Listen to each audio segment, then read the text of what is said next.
कौन? जी मैं, पोस्टमैन। ओह अच्छा, खोल रही हूँ, 1 मिनट। नमस्ते बहन। नमस्ते। आपकी चिट्ठी आई है, बहुत दिनों बाद आई। हाँ, मैं अपने भाई की इस चिट्ठी का इंतजार कर रही थी। रंजना बेटी की तबीयत कैसी है? वैसे ही है भाई जी, कोई सुधार नहीं है, बल्कि दिनों दिन और खुदा पर भी। भरोसा रखें बहन, वो जरूर ठीक हो जाएगी। अच्छा, नमस्ते। नमस्ते। रंजना, बेटी रंजना। क्या है? क्यों तंग करती हैं बार बार? तुम्हारी दवा का समय हो गया है बेटी। मैंने कितनी बार कहा है तुमसे, मैं दवा नहीं पीऊंगी बस। ऐसा नहीं कहते बेटा, दवा तो पीनी ही पड़ेगी ना। मुझे नहीं पीनी है दवा, कह चुकी हूँ ना, नहीं पीनी है बस। देखो बेटी, आज डॉक्टर साहब आएंगे ना तुम्हें देखने। अगर तुम दवा नहीं पियोगी तो क्या कर लेंगे वो? उनको आने से मना कर दो। बेटा, आखिर वे आते हैं तो तुम्हारे भले के लिए ही ना। तुम जल्दी जल्दी अच्छी हो जाओगी। झूठ, बिल्कुल झूठ। मैं जानती हूँ मैं कभी अच्छी नहीं होंगी। अरे हाँ, मैं तो बताना ही भूल गई। पोस्टमैन अंकल आए थे तुम्हारे मामा की चिट्ठी लेकर। पढ़ोगी? मुझे नहीं पढ़नी है कोई चिट्ठी। हाँ, अच्छा बाबा, अच्छा लो, अब अच्छे बच्चे की तरह दवा पी लो। मैं बच्ची नहीं हूँ, जवान हूँ और सब कुछ समझती हूँ। मुझे बहकाओ मत। मेरी बात मान बेटी, ईश्वर के लिए। नहीं नहीं नहीं। क्यों इस तरह जिद करती है तू रंजना? आखिर लाओ लाओ, मुझे दो। शाबाश शाबाश बेटा, लो। अरे ये क्या किया? सारी दवा फेंक दी, गिलास भी तोड़ डाला। हाँ, अब से ऐसे ही करूंगी। जबरदस्ती पिलाओगी तो थूक दूंगी दवा। हे ईश्वर, अब मैं क्या करूं? कैसे बचाऊं तुम्हें? मुझे नहीं बचना है, मैं जानती हूँ मुझे मरना ही है। ईश्वर, नाम मत लो मेरे सामने ईश्वर का। मुझे किसी ईश्वर पर कोई भरोसा नहीं है, समझी?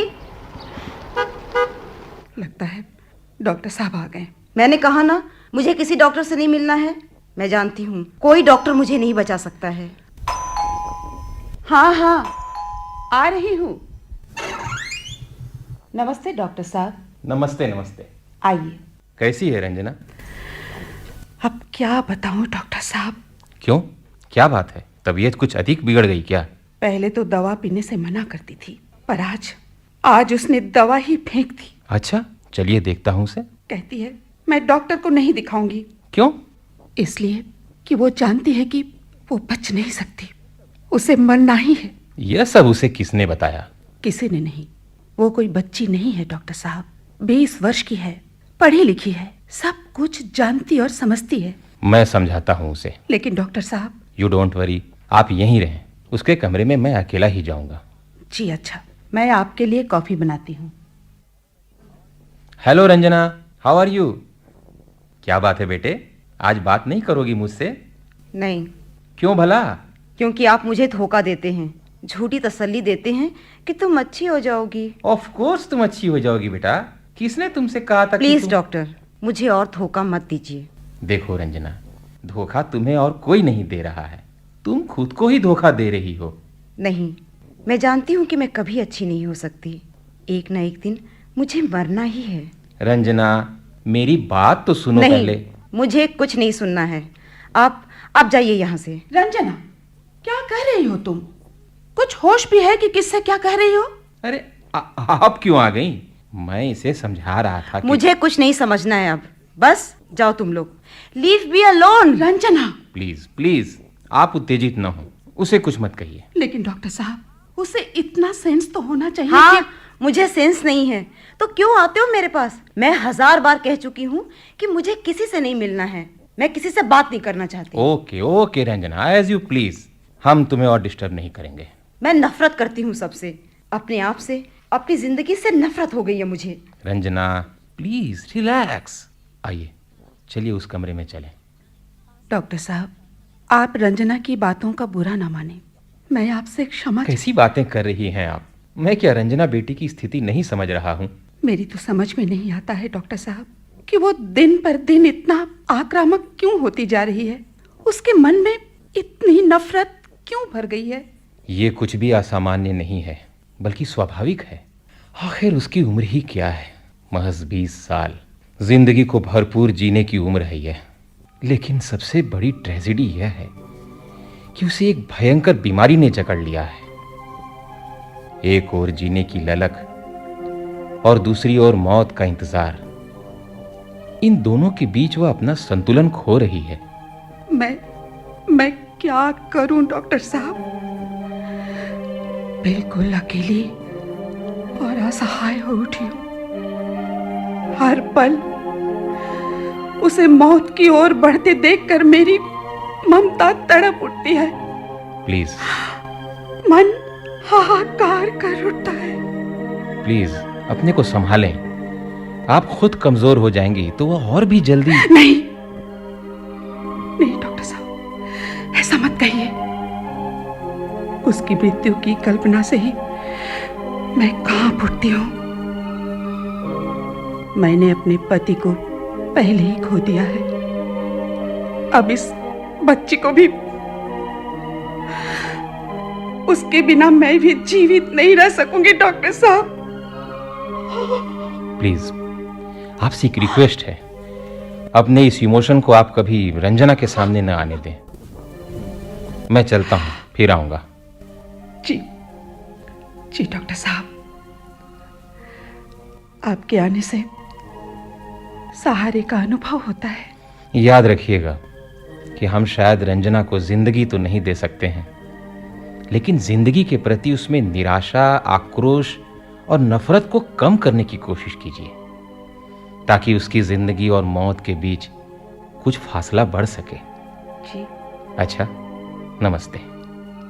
नमस्ते डॉक्टर साहब।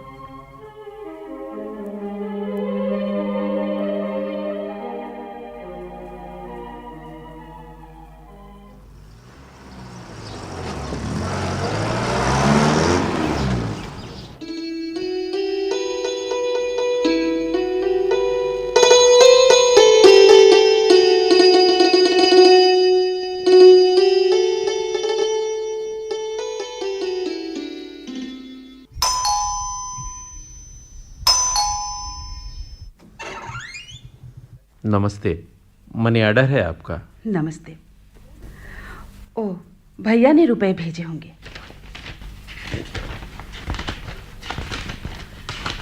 ये रहे रुपए, यहाँ दस्तखत कर दीजिए। जी, बस हो गया।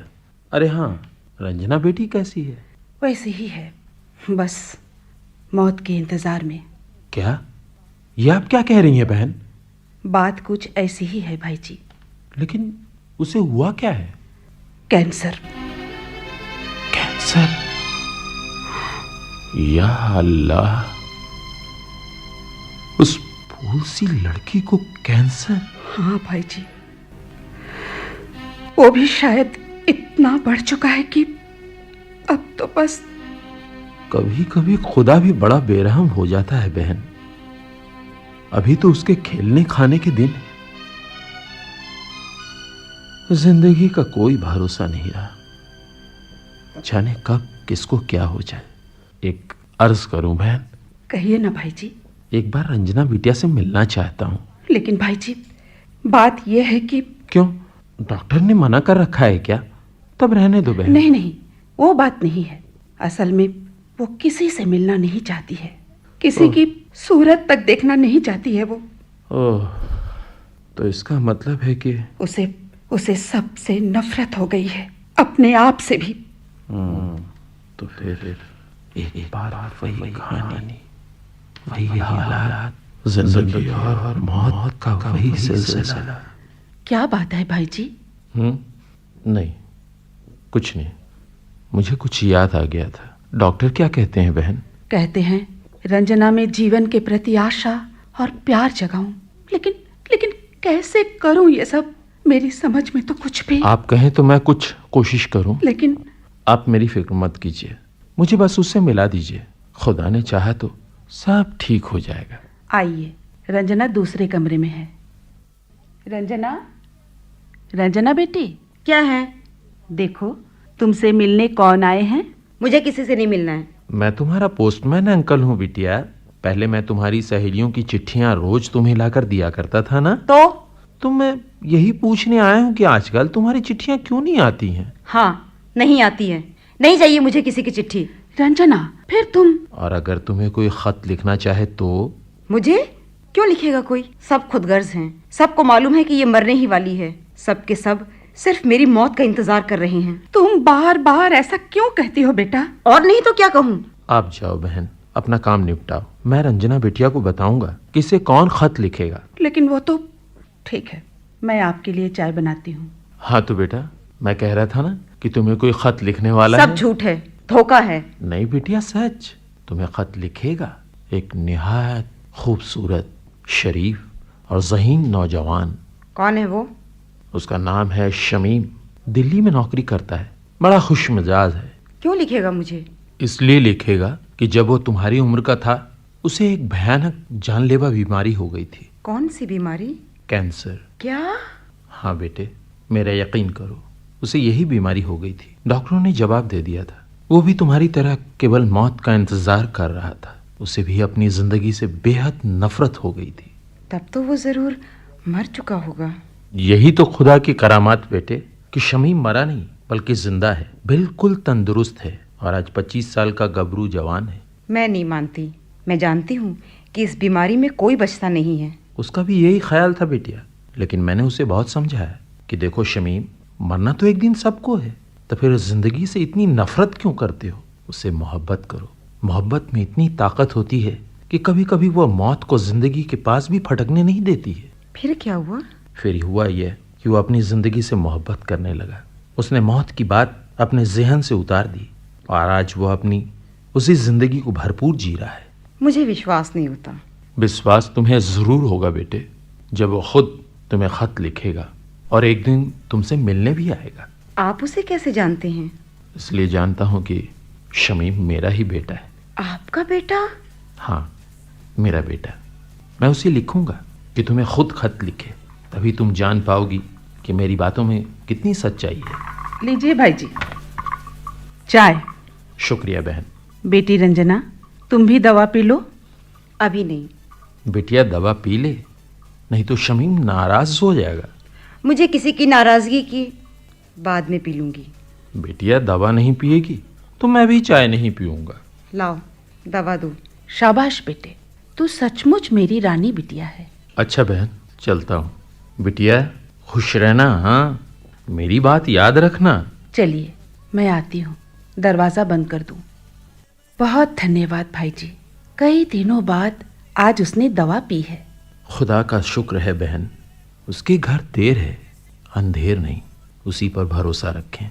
इंसान के हाथ में और है भी क्या। जहाँ दवा काम नहीं आती है, वहाँ दुआ ही काम आती है।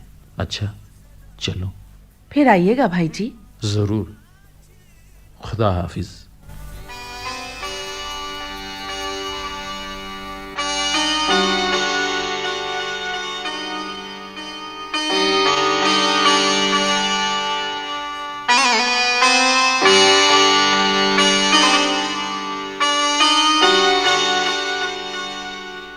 रंजना बेटी, बताओ तो आज मैं तुम्हारे लिए क्या लेकर आया?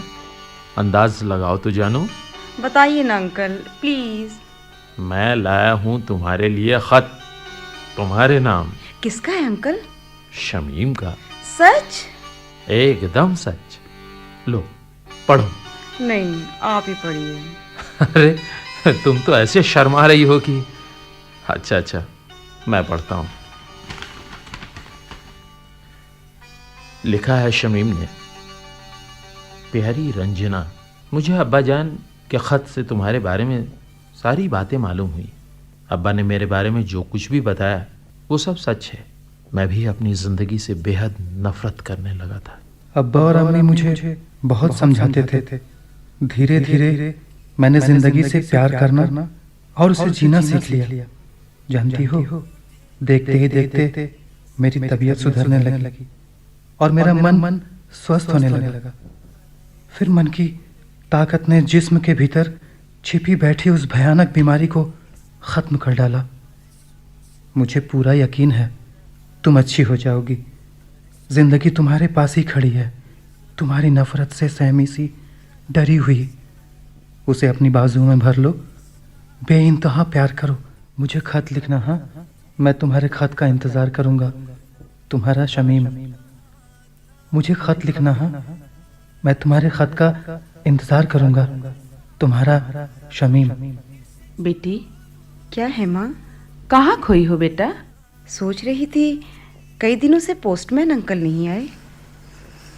लगता है डॉक्टर अंकल आ गए। देखती हूँ। डॉक्टर साहब, आप? नमस्ते। नमस्ते नमस्ते। मैं आपको आज याद कर ही रही थी। असल में कुछ दिनों के लिए बाहर चला गया था। How is Ranjana? सुधार है डॉक्टर साहब, अब वो दवा भी लेती है। Good news. चलिए उससे मिल लें। आइए। Hello young girl, how are you? Fine doctor uncle. क्यों बेटे, आज भी हमें यहाँ से भगाने का इरादा तो नहीं है? Please uncle, I am sorry. हाँ तो बेटे, मैं तुम्हें ज़रा एग्जामिन कर लूँ? मैं आपके लिए कॉफ़ी बनाती हूँ। श्योर। ज़रा आंखें देखूँ। ठीक, गुड। अब थोड़ा करवट लेना तुम। लंबी सांसें। ठीक, एक बार जीभ देखूँ। All right, you are definitely improving. Thank you. Doctor uncle, एक बात पूछूं? ज़रूर पूछो। क्या मैं सचमुच ठीक हो रही हूँ? Of course. जानते हैं, हमारे पोस्टमैन अंकल का एक बेटा है, शमीम। उसे भी कभी कैंसर था, लेकिन अब वो बिल्कुल ठीक हो चुका है। तुम भी ठीक हो जाओगी बेटा। लीजिए डॉक्टर साहब, कॉफ़ी। चलिए ड्राइंग रूम में बैठते हैं। रंजना अब आराम करेगी। Bye Ranjana. Bye doctor uncle. बैठिए डॉक्टर साहब। इस बार आपको रंजना कैसी लगी? उसकी शारीरिक स्थिति में तो कोई खास फर्क नहीं है, बल्कि आई डाउट शायद कैंसर पहले से अधिक फैला है। पर वो काफ़ी खुश नज़र आ रही है। जिंदगी पर उसका भरोसा बढ़ा है। This is really a good sign. Doctor साहब, इससे क्या उसके रोग में सुधार नहीं हो सकता? नहीं होगा ये नहीं कहा जा सकता है, और ना इसका दावा ही किया जा सकता है। Anyway, let's wait and watch. आप ज़रा ध्यान रखें कि वो किसी बात से उत्तेजित ना हो, जस्ट फॉर प्रिकॉशन सेक। अच्छा, चलता हूँ। अच्छा डॉक्टर साहब, नमस्ते। नमस्ते नमस्ते।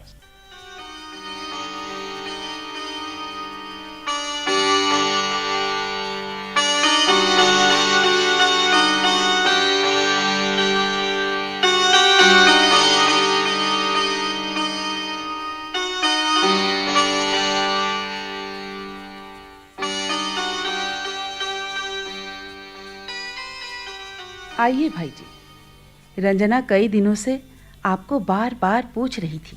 दरअसल मेरी तबीयत ज़रा ढीली हो गई थी। उतरती उम्र है, कुछ ना कुछ लगा रहता है। रंजना बेटी कैसी है? पहले से अच्छी है। अब कम से कम उसकी बीमारी दिलो दिमाग पर हावी नहीं है। अल्लाह की मेहरबानी। ये आपकी कोशिशों से ही हुआ है। मैं किस तरह आपको धन्यवाद आप दूं? कैसी बात करती हो बहन? मैंने किया ही क्या है? उसे यही समझाया कि जिंदगी से नफरत मत करो। नफरत इंसान को वक्त से पहले ही मार डालती है। वो तो एक आग है, सब कुछ जलाकर खाक कर डालती है। मौत को कौन टाल सकता है? लेकिन एक नफरत भरी मौत से बदतर और क्या हो सकता है? मैंने अपने इसी जिंदगी में ऐसे हादसे देखे हैं कि रूह कांप उठती है। खैर, माफ करें, मैं जरा जज्बातों में बह गया था। रंजना कह रही थी कि आपके बेटे को भी कैंसर था, लेकिन अब वो पूरी तरह स्वस्थ है। ओह, तो इसका मतलब है कि वो मेरी बातों पर यकीन करने लगी है। मैं जरा बेटिया से मिल लूं। हाँ हाँ, जाइए, मैं भी आती हूँ आपके लिए चाय लेकर। रंजना बिटिया। ओह अंकल, आप जाइए, मैं आपसे बात नहीं करूँगी। बेटे, मुझे बुखार आ गया था, बिस्तर से उठ नहीं पाया। सॉरी अंकल, असल में मैंने शमीम के पत्र का जवाब लिखा है, इसीलिए आपका इंतज़ार कर रही थी। सुनेंगे अंकल? ज़रूर सुनूंगा। हाँ, सुनाओ। प्रिय शमीम जी, आपका पत्र मिला, पढ़कर बहुत अच्छा लगा। पहले सच मुझे विश्वास नहीं हुआ था कि आप कैंसर होने पर भी बच गए, लेकिन जब आपका पत्र पढ़ा तो विश्वास होने लगा। मैं जीना चाहती थी, लेकिन धीरे धीरे मौत को अपनी ओर बढ़ते देखकर डर जाती थी। मुझे लगता था कि मेरी जिंदगी ने मुझे धोखा दिया है, इसीलिए मैं उससे नफरत करने लगी थी। पर अब मैं आपकी तरह जिंदगी से प्यार करने लगी हूँ। मुझे लगता है कि अब मैं अपने रोग से, मौत से लड़ सकती हूँ। शायद मैं अच्छी हो रही हूँ। डॉक्टर अंकल भी यही कह रहे थे। पोस्टमैन अंकल मुझे बहुत अच्छे लगते हैं। मुझे अब धीरे धीरे सब लोग अच्छे लगने लगे हैं। आपसे मिलने की बड़ी इच्छा है। मैं अपनी जिंदगी में एक ऐसे इंसान को देखना चाहती हूँ जो कैंसर से ठीक हुआ है। अच्छा, अब पत्र समाप्त करती हूँ। इसका जवाब जरूर लिखिएगा। इंतजार करूंगी। आपकी रंजना। शाबाश बेटे, बड़ा ही खूबसूरत सा खत लिखा है तूने। मुझे दो, मैं इसे शमीम के पास भेज दूंगा। लीजिए अंकल, इसे जल्दी भेज दीजिएगा। इसे अभी भेजता हूँ। तो चलूं बिटिया? माँ शायद आपके लिए चाय ला रही होंगी। उस कमरे से पीता जाऊंगा। अच्छा अंकल।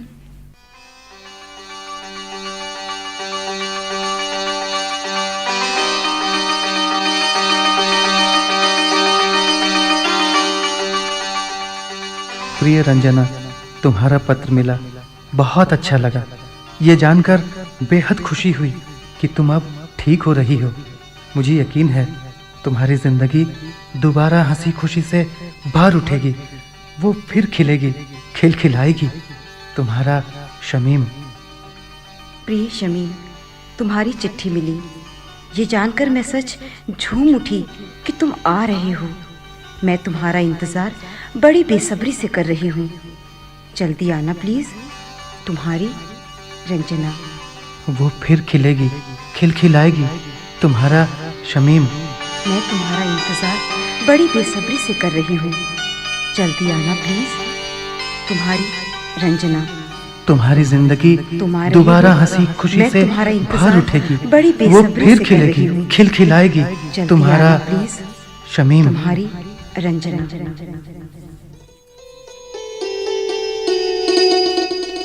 हेलो रंजना।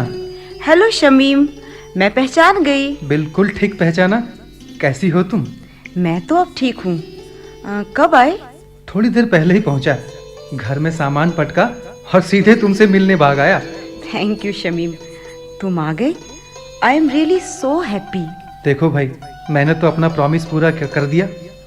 अब तुम्हें भी अपना प्रॉमिस पूरा करना पड़ेगा। कौन सा प्रॉमिस? तुमने लिखा था ना कि मेरे आने पर तुम मेरे साथ घर से बाहर निकलोगी। हम घूमेंगे, खाएंगे, पिएंगे, पिक्चर देखेंगे, नाचेंगे, गाएंगे, अपनी जिंदगी को पूरी तरह जिएंगे। लेकिन मैं... लेकिन कुछ नहीं। कल से हम घर में नहीं रहेंगे। ओके? आज मैं जा रहा हूँ, कल तैयार रहना। Bye bye Shamim.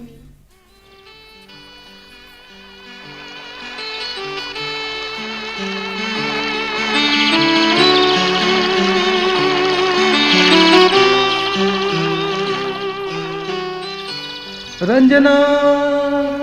शमीम। रंजना। शमीम। रंजना। शमीम। रंजना। चलो चलते हैं। और थोड़ी दूर। मजा आया ना? कह रहा था चलो आगे और थोड़ी दूर। क्या हुआ? अरे रुक गए। अरे शमीम, अरे बाबा, मैं और नहीं चल पाऊंगी। मैं और नहीं चल पाऊंगी शमीम। बस थोड़ी दूर और नहीं। थोड़ी दूर और। नहीं, वो रहा हमारा मुकाम। वो देखो। नहीं।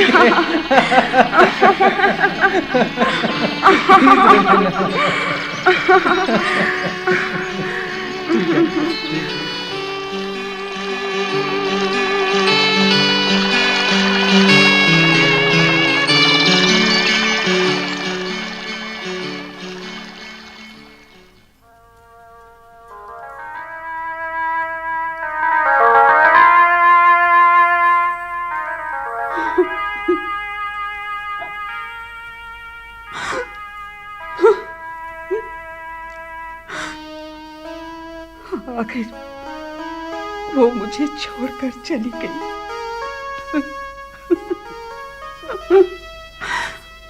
अब मैं किसके सहारे जीऊंगी?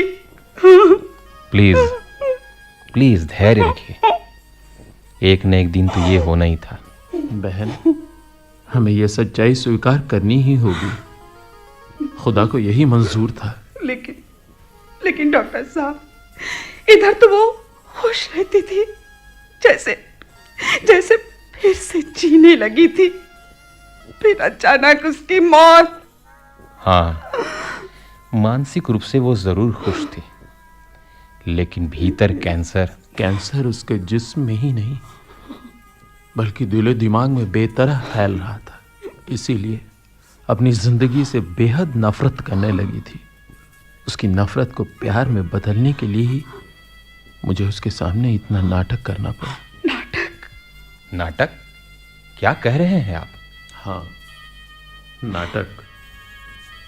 रंजना बिटिया को फिर से जिंदगी से जोड़ने के लिए मुझे अपने बेटे शमीम को जिंदा करना पड़ा। तो क्या भाई जी? हाँ बहन, मेरा बेटा शमीम कब का मर चुका है, कैंसर से, नफरत से। मैं नहीं चाहता था कि ऐसी ही अधूरी और दर्दनाक मौत रंजना भी मरे।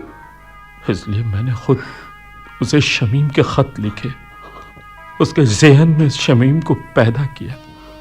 मैंने उसे शमीम की इतनी बातें की कि वो शमीम के वजूद को अपने भीतर महसूस करने लगी। वो अपनी कल्पना में उसे मिलती थी, बातें करती थी। अगर मैंने कोई गुनाह किया है तो मुझे माफ करे। भाई जी, नहीं, आपने कोई गुनाह नहीं किया, बल्कि वो कर दिखाया जो हमारा मेडिकल साइंस नहीं कर सकता है। भाई जी, आपने असल में रंजना को मौत नहीं, जिंदगी दी है। यही तो मैं चाहता था कि यदि उसकी मौत हम नहीं रोक सकते हैं तो जिंदगी से उसे जोड़ तो सकते हैं, ताकि वो अपनी जिंदगी जीने का भरपूर एहसास लेकर मर सके। खुदा उसके रूह को सुकून दे।